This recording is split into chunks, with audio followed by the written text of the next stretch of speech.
Hey, good afternoon. It's Michael Lapinski again. So yeah, we're going to be working within the MEP systems and the Revit MEP series of tutorials.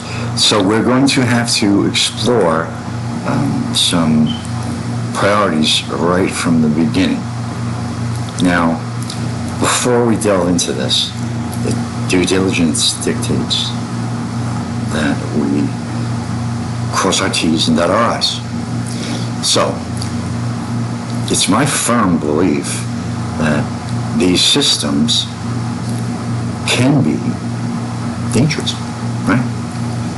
We're working with energy, and I just need you to understand that from a fundamental standpoint, right? From a fundamental standpoint. So let me read this verbatim and digest this, because this is probably the most important thing. Going to need to calculate the arc flash boundary and incident energy exposure to determine the risk of category for commonly used electrical systems. You're going to need to provide the recommended PPE for use when working on these systems. These calculations are going to be based on NFPA 70E requirements and calculations from IEE 1584. You need to select system voltage, the equipment type, and the conductor gap between conductors in millimeters. Typically, conductor gaps are 10 to 40 millimeters for open air, 32 millimeters for switchgear, 25 millimeters for motor control centers and panel boards, and 13 millimeters for cables. You need to know the arc duration. You need to enter the clearing time for the overcurrent device that has been used. These times can be found in the manufacturer's specifications. Typical arc durations range from 0.03 of a second to 2 seconds. And of course, the system type. You choose whether it's grounded or ungrounded system, and the voltage fault current in kiloamperes. At the point where the work is to be performed, the available fault current can be found by using the fault current calculator that you choose to use. Now, you're going to need to know the energy exposure, possible energy exposure in calories per square centimeter, the flash boundary of the flash in inches, and the risk category. This is the category of risk associated with the project. And you'll have to refer to your tables for that information. I mean, I can give you examples, but I'm not a licensed electrical engineer. I know a few, and I really don't recommend them. What I try to do is put this software in terms for you to understand.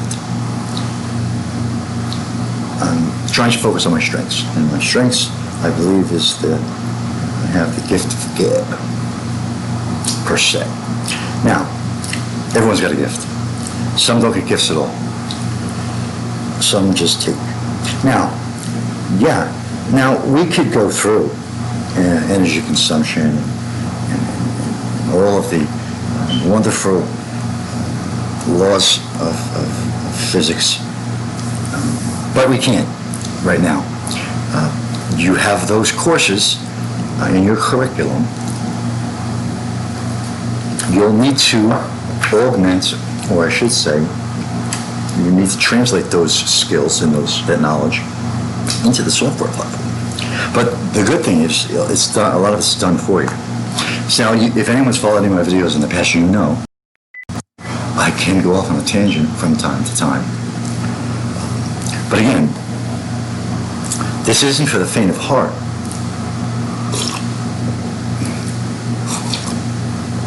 Anyway, it's rewarding.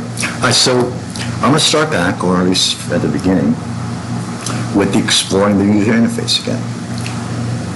And we talked about this in the architectural series. Now, the Autodesk Revit MEP 2016 software is similar to the majority of the software produced by Autodesk in that it uses a ribbon interface. And we discussed this, the ribbon, right? It's called tabbed ribbons. This allows for not just ease of access to the tools needed for mechanical, electrical, and plumbing, MEP design, and modeling, but also a familiarity between those different software packages, making the transition between them easier. Although this book is mastering Autodesk MEP 2016, having a good knowledge of where tools are located and how to access the commands easily is the best way to efficiently use the software. So the author included this chapter on the user interface. Improvements and changes have been made to the user interface for this version through the addition of tools in contextual tabs and improved functionality. The ribbon-style interface works well in Revit because it allows many of the tools to be organized in one area of the interface, which gives you more screen real estate for viewing the model. And real estate is important, especially in New Jersey. You have to agree to be sued here. And that's one of the many drawbacks of potential real estate investors in the state of New Jersey. It's unlike many other states in the United States. You'll have to read up on your New Jersey real estate statutes to get a little better feel of that. And those amended statutes are up at the library if you're interested. They move them around from time to time, but you can find them in any event. So, okay, so it is what it is. Now, you're going to have to, have a good knowledge. And I went back a little bit. I just got a call from somebody that I think may very well be misinformed. Now, you have to have a good knowledge where all the tools are located. And improvements and changes have been made so that it will improve functionality, not just the software platform per se, but for the user who's using it. This this ribbon-style interface works well in Revit because it allows many of the tools to be organized in one area of the interface, which gives you more screen real estate. A little more breathing room, right? Connection, if you will, for viewing the model. Although the user interface is customizable, you are limited in the amount of customization and number of features that you can change. At first, this may seem a bit restrictive, but as with any software, with familiarity comes an increased proficiency. Some features have been added to improve workflow and efficiency, and typical workflow features that were previously accessed through buttons in the interface are now available as part of the interface itself. You don't have to drill down through as many dialog boxes. In 2012, Autodesk introduced the Autodesk Revit program, which combined all the features of the Autodesk Revit architecture, Autodesk Revit structure, and Autodesk Revit MEP platforms. This version is available to those who purchase either Building Design Suites Premium or Ultimate packages released by Autodesk, and gives users the options to deploy and install either each separate version of Revit or the all-inclusive one, giving them all the available Revit. Now, that's no longer true. You're going to have to contact your reseller. So I'm going to try to update this as best as I can, but this publishing was a bit prior to this narrative. So yeah, all in one box, the whole kit and caboodle. All right, so knowing your way around the Revit MEP 2016 user interface is the first step, and we talked about steps, to reaping the benefits of using a building information model or a modeling BIM solution for your building projects. And I'll say it again, what your definition of a model is tantamount to the course, and in general, it's going to play a huge part in your life and how you view men, women, roles, and relationships. I told you I will sprinkle things in whenever I feel like it. Now, it's important. Wealth and power. Computer is a tool. Men, women, roles, and relationships. Geoscience and oceanography. Don't forget about the money and criminal justice. I'll go off on a tangent. You see, that's the thing about me. I actually like school. You have to actually like school in order to get anything out of it. But you'll run into resistance. You're going to have to calculate that total resistance of your circuit when multiples of resistors are used against you, and then whether or not you're going to be able to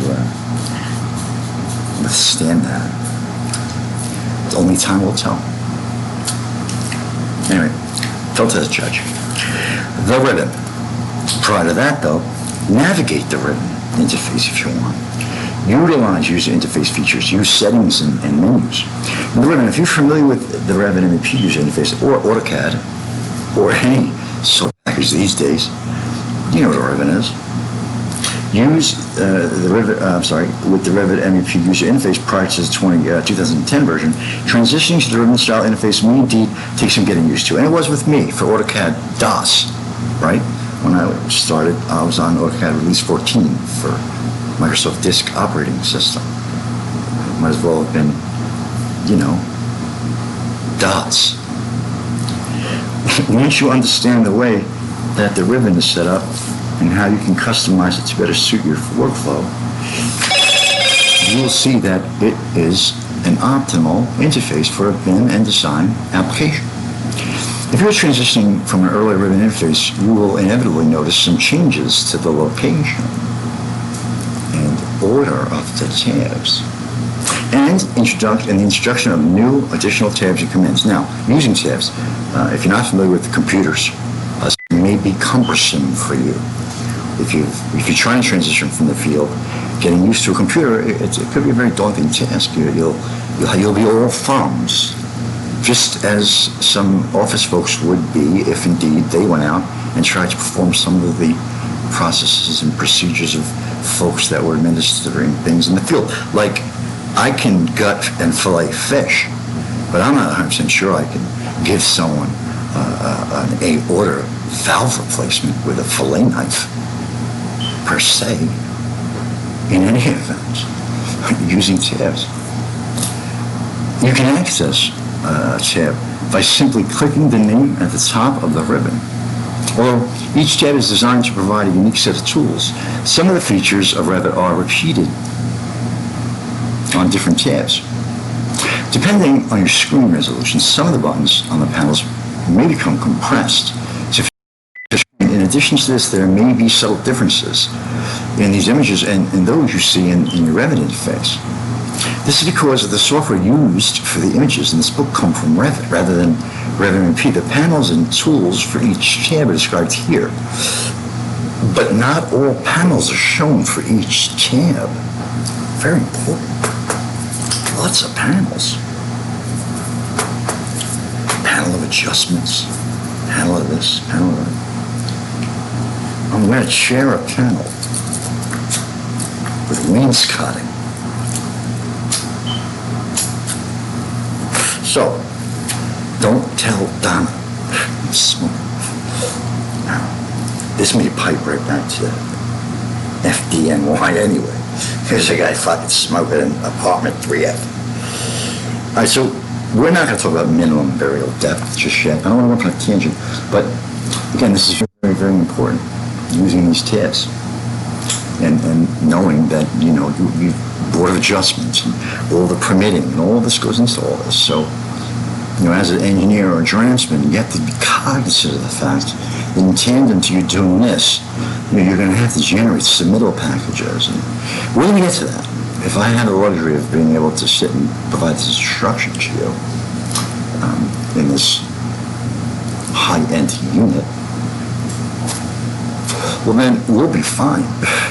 However, if I'm kicked to the curb by the tin can gangsters, you'll just have to see me weather into obscurity. And if that makes you happy, don't subscribe to the Line of Reason. Okay, so I'm going on a tangent, but we're talking about systems here and families and COVID compliance, neutral vendors.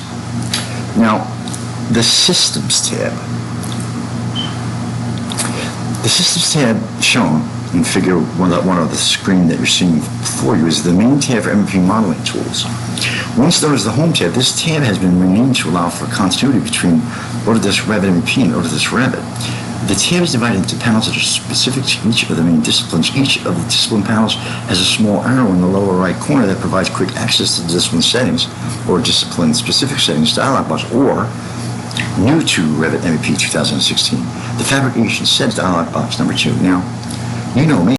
I want to go in there. Primary, tertiary, secondary. I want to. But again, we don't have to do this now.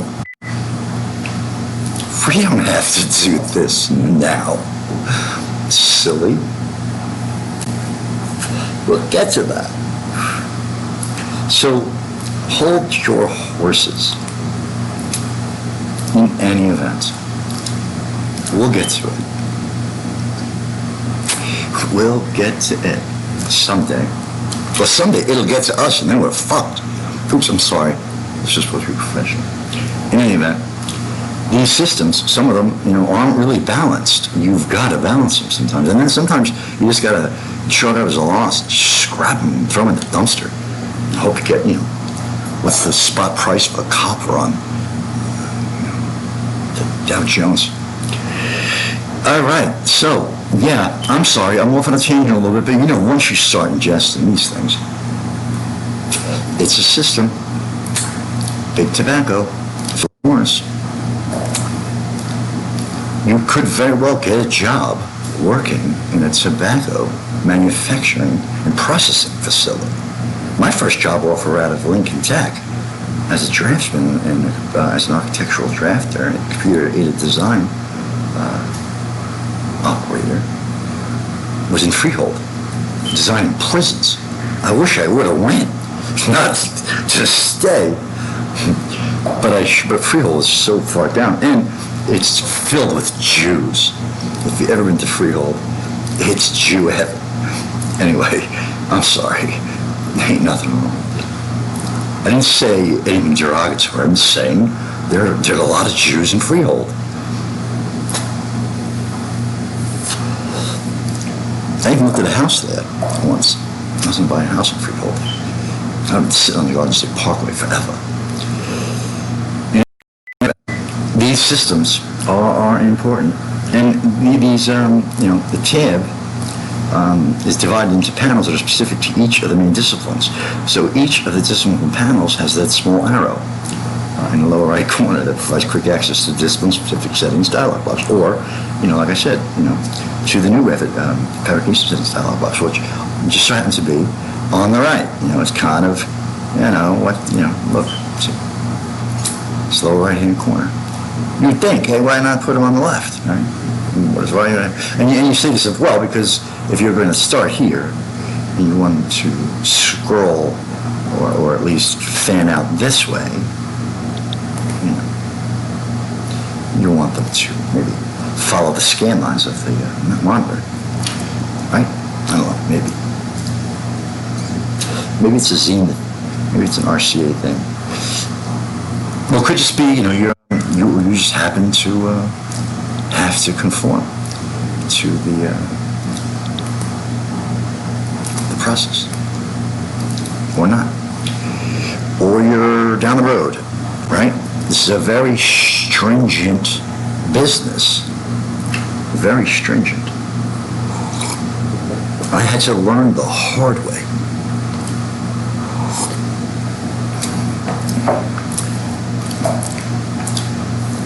There's no time to ask for help.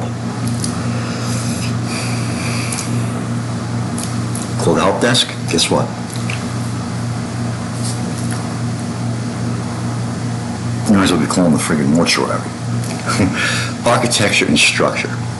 There will always be a need for creating architectural elements in a Revit building model, or a Revit MEP model for that matter. Whether this is purely during a copy monitor operation, which it most likely is, or if you are building an as-built model and have no architect to work with, which I don't. This tab features most of the architectural tools required for this. From the build panel, with the basic architectural tools to openings, grids, and rooms, they're all available on the architecture tab. So, again, having to read, and this is the thing about educational assessments, both ends of the spectrum. You don't have the teleprompter, the pages are rolling down eye level to keep you focused, like you're on Fox News or ESPN with bobblehead dolls trying to polarize you left, right, and all that. So when you have to look at the book, turn, you may, it will work for you if your intent is not only to provide the drafting process that's required of your firm for the role they hired you to perform, or if your intent is to provide instruction. Because it just so happens to be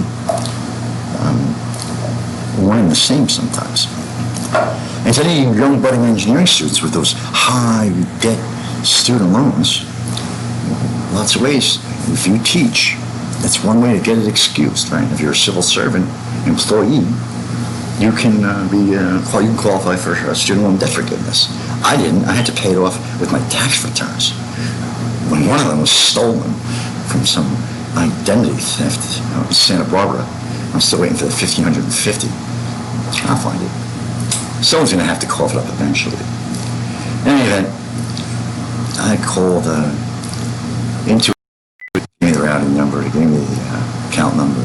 I sent an email to the Santa Barbara banking group, which is probably some shell company that cashes checks, and they don't have any idea about that routing number or that account number. So I have to chalk it up as a loss. And billions are stolen through cyber breaches every day. They may never find it. If someone might be drinking a margarita, in Costa Rica with it, I'll never know where it went. These cybersecurity firms are good, but they're not perfect. Not perfect. So there's that. That's why, when you work with these projects, I threw myself out there. I said, hey man, I threw myself out there. And you're doing this in reality. You need secure networks.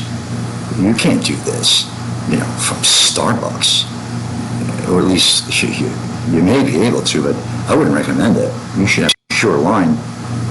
It should be a very secure server. It shouldn't be a personal one. If you're working for the government, go ask Hillary all about that. But structure, there'll always be a need for that. And as you can see in the architectural tab, we have these panels. And they're broken up, this ribbon's broken up into all these panels. And we discussed this in the last exercise. We went through a lot of these tools. And there'll always be a need to augment the architectural model that you may receive from your architect that you're working with. And the architect may incorporate that when you sync, right? Oh, you know what? Yeah, that wall may not be what's required. Hey, can you throw it in? And yeah, sure. The next thing you know, the architect's monitoring it, approves the change, and incorporates that aspect of your architectural plan into his or hers. Anyway, so I want to read this verbatim. I want to get through. Me, I'll start to just give you tips and tricks along the way, and I don't want to get caught up in a diatribe of all of the pitfalls, because there are many. So now, if we look at the build panel with basic architect's tools to openings, grids, and moves, these are all available on the architectural tab. Note that access to color schemes and area and volume computations is available by clicking the small diagonal arrow on the moving area panel, as shown in the figure that I'm right there, right? And you'll see a flash that's similar to the Microsoft Windows splash screen, or Microsoft Edge 10, which I can't upgrade to because I don't have administrative privileges to the ADCO organization. I don't even work for them. Fuck. So, anyway, can't get into that. You said I can keep the computer on my last check, but I can't upgrade to Windows Edge?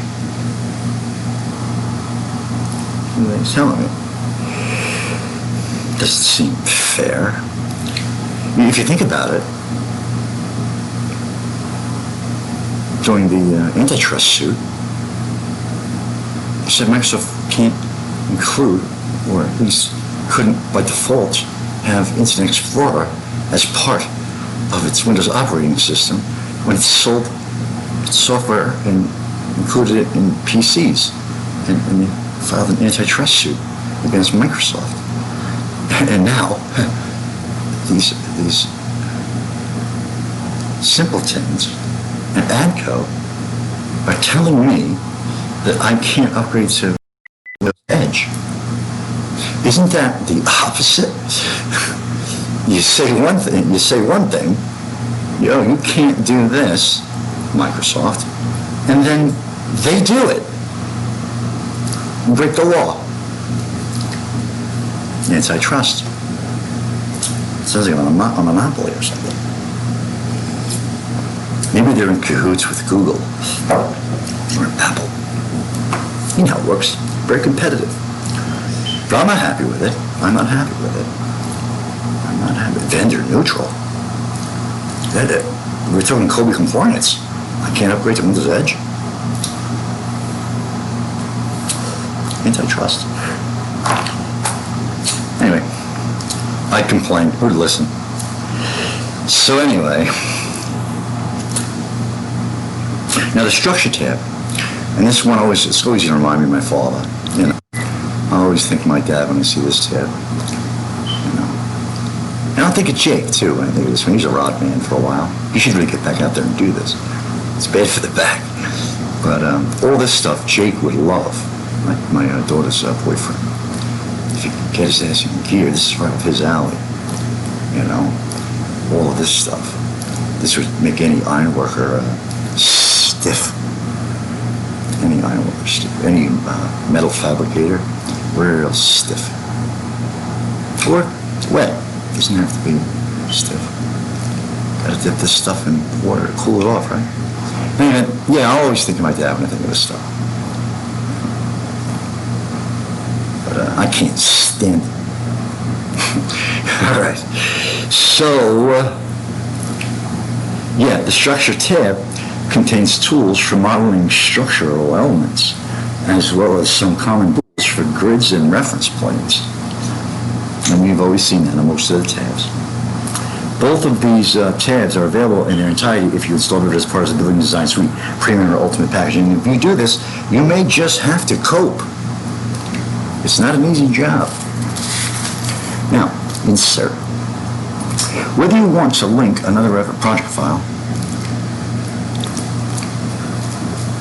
overlay, design, web, format, DWF, markup, or insert 2D elements from another file, the insert tab contains all these tools and more for bringing other files or objects into your Revit projects as shown in the figure. Now, we did this, or at least I did this in a trial yesterday, and it just didn't happen to work.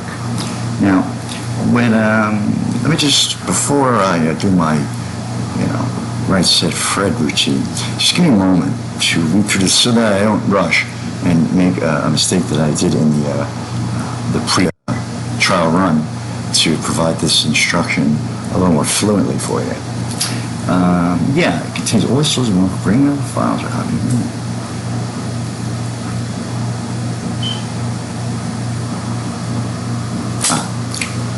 small diagonal line. Cat scratch fever. All right, so there it is. Yeah, let's read it verbatim. Yesterday, as I did a trial run, we had a heat wave yesterday. Anyway, yeah, so this tab is organized by panels for linking and importing files.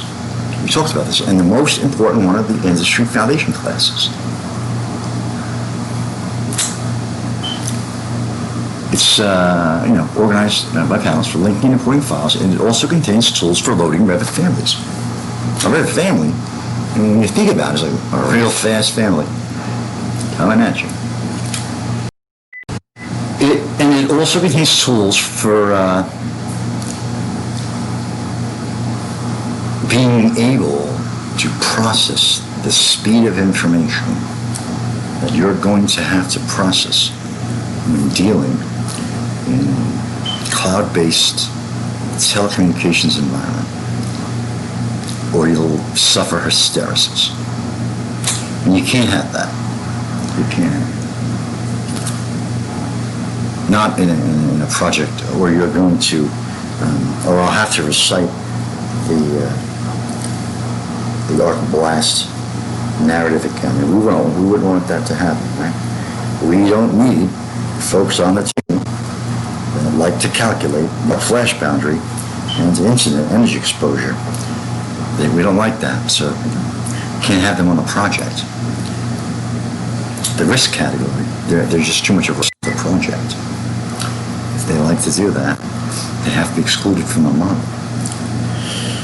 So, staff your projects well. You can't have hotheads. You can't have hotheads. Well, what does Governor Murphy call them? Knuckleheads. You can't have knuckleheads on these projects. All right, so, you'll be able to do a lot on this panel. And before I go through each tool, I'll read a little bit more. We talked about that we can assess the imported line weights from associated imported computed design color numbers to a Revit line weight. And the insert tab also contains Autodesk Seek panel, which is now BIM object, which provides a search window for contents available on the Autodesk Seek website, which we discussed can change from time to time. Websites are hosted. They have domain names. There's a domain name server. People bid on domain names. They pay for domain names, right? Now here's the thing though. Some domain names are free. .org, .gov. Well, I wouldn't say .gov is free. I would think that .gov is the end-all be-all. Governor pin. Anyway, this is just a speculation. I'm not an IT professional, but I played one on TV once. Okay, so annotate. And we discussed this, not enough, definitely not enough. Nor did we discuss plotting, but maybe we can pass that on to the CAD operators. In any event, the annotate. Tab, you can find the tools needed to add annotations to your model views along with drafting tools for creating details. The dimension and tag panels can be extended by clicking the arrow next to the panel name, which reveals the tools for establishing dimension settings and determining the default tags to be used upon initial placement. As shown in figure 1.5, which is not on the screen yet per se, but it kind of is. So do it there. You'll see that there are dimensional settings and defaults that you can set for your dimension types as well as your tags. Okay? And the next passage reads, the symbol button is used for placing annotation families onto views or sheets. The small diagonal arrow, which panel C on the text panel, provides access to the type properties dialog box for creating or modifying text styles, which is right here. So you'll see that it's there. All right, so, and again, this is where you'll bring in, set your fonts based on your company standards and all those beautiful things. So as you can see, and you know me, I'm really big on fonts. I really like fonts. I do. As you can see, it only defaults to a couple. And like I said, my threshold's about 3/32 of an inch. So 16th, eighth, too big. It all depends. It all depends. Mechanically, they like to plot at 3/8. So 1/8 inch might be fine.